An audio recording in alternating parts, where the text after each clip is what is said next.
дар ҷойҳо аз ин ҳам баланди ҳудуди ноҳия барфи боз ҳам бештар боридааст. Масалан, ҳолати боридани бештар дар мавзеи Регак ва Ширинчашма, ки аз ҷойҳои асосии истеҳсоли картошка дар ноҳияи Тоҷикобод ба ҳисоб меравад, ба қайд гирифта шудааст. ин имкониятҳои табиӣ барои Тоҷикистон ҷиҳати таъмини рушди аз ин ҳам бештари соҳаи кишоварзӣ ва энергетика мусоидат мекунад. иҷрои нишондодҳо дар самти омодагии комил ба фасли зимистон барои бемушкилӣ гузарондани ин давра замина гузошт.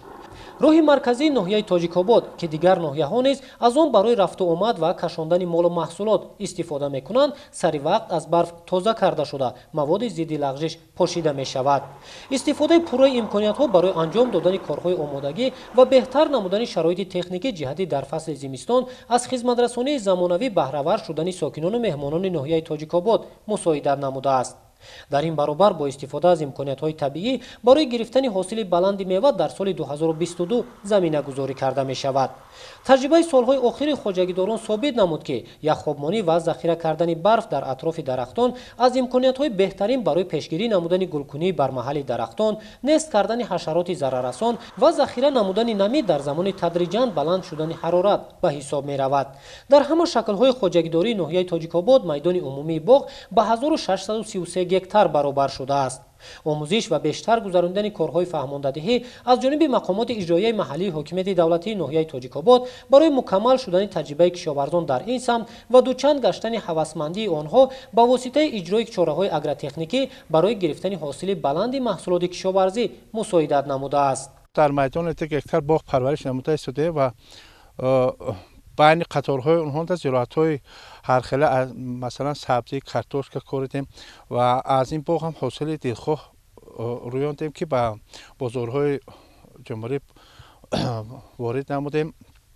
инчунин ҳозир мо қарор додем, ки дар байни дарахтон коркарди худро идома диҳем, яъне ки ҳозир барфро дар бехояш захира намуда барои гирифтани ҳосили хубам ин заминаи худро мегузорад. боридани барфи баланд ва паст шудани ҳарорат то андозаи имкониятҳоро барои рафту омад мушкил намудааст. истифодаи мақсадноки имкониятҳои табиӣ барои афзун шудани истеҳсоли маҳсулоти ғизоӣ ва аз ин ҳисоб захира намудани маводи ниёзи аввал ба сокинони ноҳияи Тоҷикобод имкон фароҳам овард, ки талаботи оиларо бо маводи ғизоӣ аз ҳисоби захираи худӣ қонеъ гардонида дар фасли зимистон сарсон нашаванд.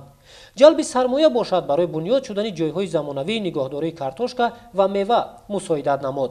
аз боду ҳавои мусоиди соли 2021 самаранок истифода бурда кишоварзони ноҳия дар майдони 1922 гектар кишти картошка дар ҳама шаклҳо гузаронданд. аз майдони кишти гузаронда шуда ба миқдори 26086 тонна маҳсулоти картошка истеҳсол карда шуд. дар соли 2021 нисбат ба соли 2020 зиёд истеҳсол карда шуд. айни замон захираи картошка барои истеъмол дар ноҳияи Тоҷикобод наздики 10 000 тонна ва захираи картошка барои тухмӣ бошад зиёда аз 2000 тоннаро ташкил намуда, дар ин баробар аллакай зиёда аз 10 000 тонна картошка ба фурӯш бароварда шудааст. бо истифода аз фаровонии ҳосил қариб ҳар як сокини ноҳияи Тоҷикобод барои фасли зимистону баҳор маводи ғизоӣ захира намудааст. 20 тонн картошка барои фурӯш захира кардагим, баъзами 5 тонни гат барои захираи тухмӣ кардагим, инчунин хӯрока ва себам бошанд ҳамин хеле. имсол ҳосили картошка дар замин минтақаи мо нишастем, ҳосил хуб шид. баъди омӯзиш ва таҳлилҳо имрӯз ҳадафи сокинони ноҳияи Тоҷикобод ба он равона гардидааст, ки майдони кишро аз ҳисоби заминҳои бекорхобидаю чарогоҳ зиёд намоянд. бо истифода аз ҳамин захираҳои обӣ мақсад гузошта шудааст, ки тариқи андешидани тадбирҳои саривақтӣ онро барои истеҳсол намудани неъматҳои моддӣ истифода намуда, дар доираи ҳадафҳо ҷиҳати таъмини амнияти озуқаворӣ дар мамлакат дар баробари қонеъ гардонидани талаботи оила ҳамзамон ба бозор ҳарчи бештар маҳсулоти тару тозаи кишоварзӣ пешниҳод намоянд.